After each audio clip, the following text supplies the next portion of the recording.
रग रग में तू जो बसा है, किसी को भांग का नशा है, मुझे तेरा नशा है, तेरा नशा है।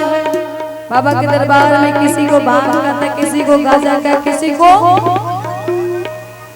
कोई बाबा का दीवाना रहता है। देखिए भोलेनाथ एकदम सवार होकर आ रहे हैं। बाकी कहना है क्या, फरमाइश है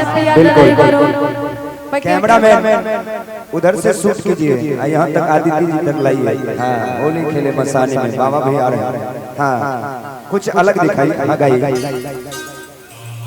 होली खेले मसाने में, होली खेले मसाने में, काशी में खेले घाट में खेले, काशी में खेले घाट में खेले, खेले ओघर मसाले में।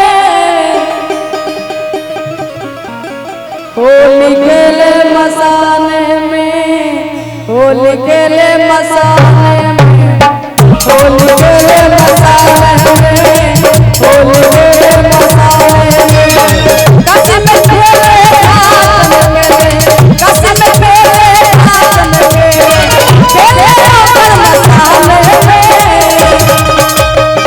होली खेले मसाने में, होली खेले मसाने में, होली खेले मसाने में, होली खेले मसाने में।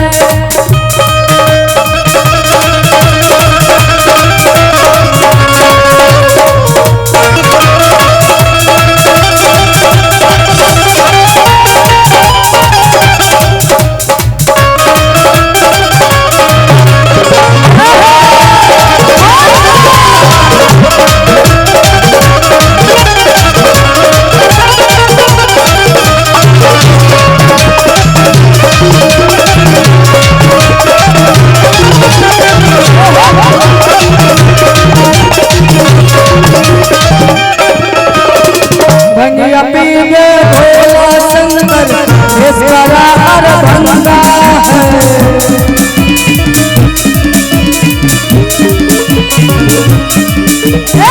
भंगिया पीवे भोला शंकर, इसका हर भंगा